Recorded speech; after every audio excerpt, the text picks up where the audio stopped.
What's up, everybody? Welcome to Robin's Nest, the channel where we discuss everything crypto. In this video, we're going to be talking about gas fees, particularly gas fees on the Ethereum network. So if that sounds like something that is of interest to you, definitely stick around. Before we get into that, I just want to say, guys, if you haven't already, please hit that subscribe button. Hit that notification bell as well so you stay updated every time I post crypto content, because I'm going to be posting lots of crypto content. So if you're breaking into the space, you're definitely going to want to stay updated on my videos. Without further ado, guys, gas fees. They're the one thing that everyone hates in crypto land when they get expensive. That's for sure. Nobody wants to pay gas fees. It's a lot like paying extra at the pump. You have to do it, but you do it reluctantly.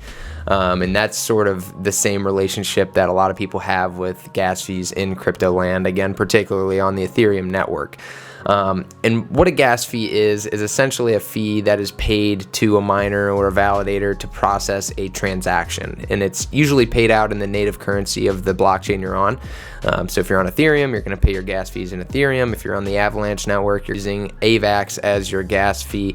Now that can change a little bit, and there's technical pieces that can change what your gas fee is paid in, but generally it's going to be the native currency of the network. And again, on Ethereum, that is the case. So if you are off of an exchange and you're using a software wallet or a hardware wallet, and for those of you who don't know the difference between the two, definitely check out my video discussing the different types of wallets and what they do. But for those of you who already do know what those are, if you plan to use those, you're going to need to pay gas fees if you're using the Ethereum network. So what you need to do is just make sure that you have Ethereum in your wallet enough to cover any transaction, because again, that's a fee that is paid to a miner or validator to process your transaction. So in order to have a transaction go through, you have to have enough ETH to pay the miner or validator to send the transaction through, to validate the transaction. Okay, so how are gas fees dictated? Who dictates the price of gas? Well, that answer is fairly simple. It's really just a supply and demand relationship. So on each blockchain, there can only be a certain number of transactions processed per block. Okay, so the network basically only moves at a certain speed maximum.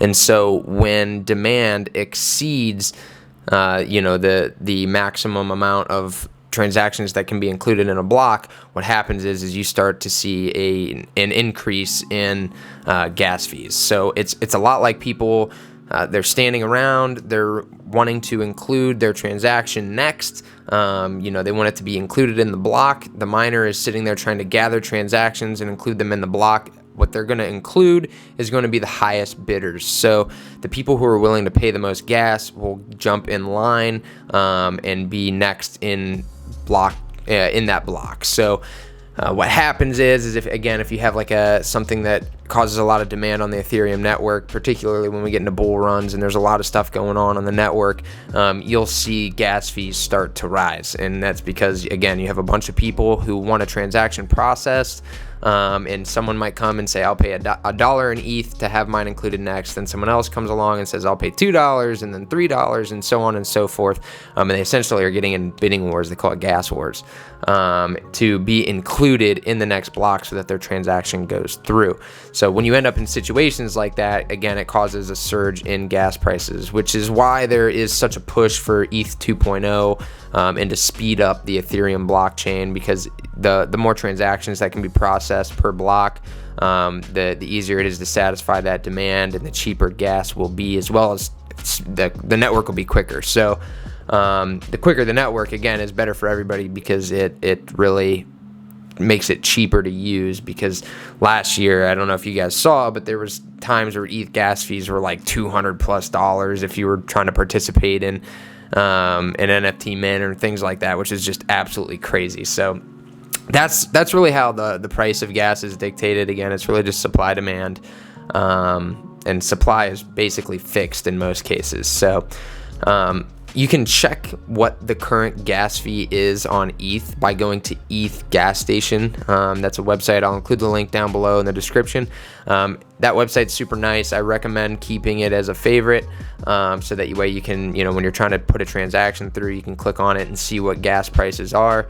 It's going to give you a good idea of whether it's a good time to try to put your transaction through, and if you are, what you need to pay in order to have it go through. There's really a couple different tiers, so it'll show you like the slower, the medium speed, and then the fast pace, or the fast end of the spectrum. So these are all different prices you can pay in gas, and it's going to dictate the speed of which your transaction goes through. Because again, if you're the highest bidder, it's going to go through first. If you're the lowest bidder, it's going to go through last. Now, when you're pricing out gas for a transaction, you're going to see that it reports it, or it shows it in GUI. All GUI is a fraction of an ETH, but I'll post up a chart for you guys as well, so you can see how a GUI denominates down, and because there's a bunch of different terms. A GUI is like I think it's a billion wei, and how much is a wei worth and stuff like that. So I'll show you a chart. But also there's calculators for that. So if you're using a wallet that doesn't denominate things in dollars, most do. Most will show you the dollar amount of the gas fee. But if it doesn't and it only shows you GUI, just know it's a fraction of an ETH, and you'll just have to calculate how much that is in dollars. So again, that's all that is. All right, so how do you pay a gas fee? Well, if you're using a wallet, like any wallet you use, it's going to have an input for the gas fee when you go to send a transaction. But if you're using something like MetaMask, when you go into the MetaMask and you go to send a transaction, it's going to auto-populate the different tiers for you, and it'll give you like a price estimate for each. It's usually in Ethereum. They might have added a dollar amount now. Actually, I honestly forget it. It'll auto-populate the different gas tiers for you. You do want to cross-check that with the ETH gas website. I have had some times where for some reason MetaMask wanted to charge it like an exorbitant amount for gas, when really I could have sent the transaction through for a lot cheaper. And once you send a transaction, whatever you set your gas fee at is basically going to be taken away. Now there's some things that are being implemented to make sure that if you submit a gas fee of $20 and you could have had the transaction done for $15, they're working on ways to get you that $5 back, because again, you overspent on gas. But again, there's some cases where that doesn't happen. So if that doesn't happen, then you're out the money that you submitted for gas. So just make sure you're paying attention to that. Another thing you don't want to go through and submit a transaction either and have a $200 gas fee and you're only sending $100 worth of ETH. That is a bad time. So you definitely want to make sure you're paying attention to the ETH gas fees, and that would, if you're using MetaMask, again, it's going to default to the average usually, and it'll give you different tiers, but you want to make sure that the gas there matches what is shown on ETH gas, and that you are not paying too much for gas. Now, there's some cases where if you're doing a complex transaction, the ETH gas station is not going to help you, just because it's not counting the multiple steps. There's some, like if you're using a DEX or a decentralized exchange, it's going to have multiple steps in a transaction, so the gas fee is naturally going to be higher if you're doing a swap or something like that. I'm not going to get too far into that, but just something to note. So next, what happens if you underpay on gas? Well, if you underpay on gas, it's going to take a long time for your transaction to go through, or if you way underpay, eventually it's just never going to go through. You're going to end up with a stuck transaction, and you want to avoid those because usually you lose the gas in those situations. So if you see that gas is $100 and you're like, well, I want to send this transaction, but I'm only going to send it for $50.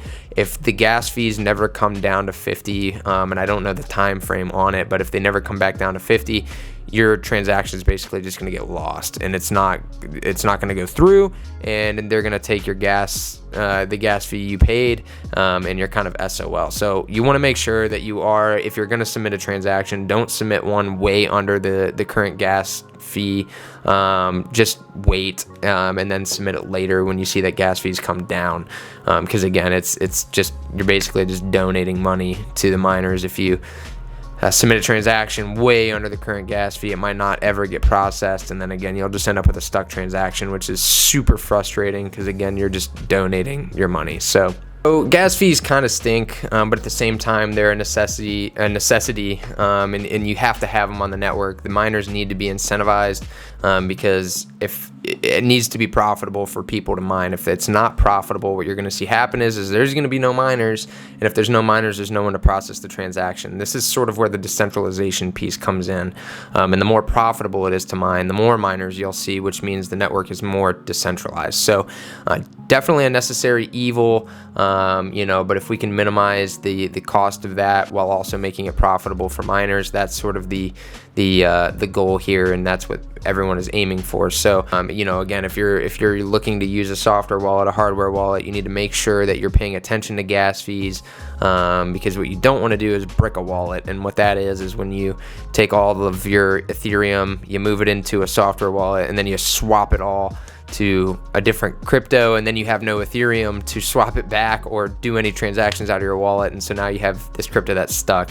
If that happens, it's not the end of the world. What you can do is you just go to an exchange. You're gonna have to buy some more Ethereum with your cash, and then you'll just send that Ethereum to the wallet, so now you have gas in the wallet. But again, that kind of sucks, and you want to make sure that you're paying attention and making sure you have enough Ethereum in your wallet to cover gas fees. So again, guys, hope this video was useful to you guys. If you did find it useful, please like and subscribe to the channel, and I will catch you guys next time.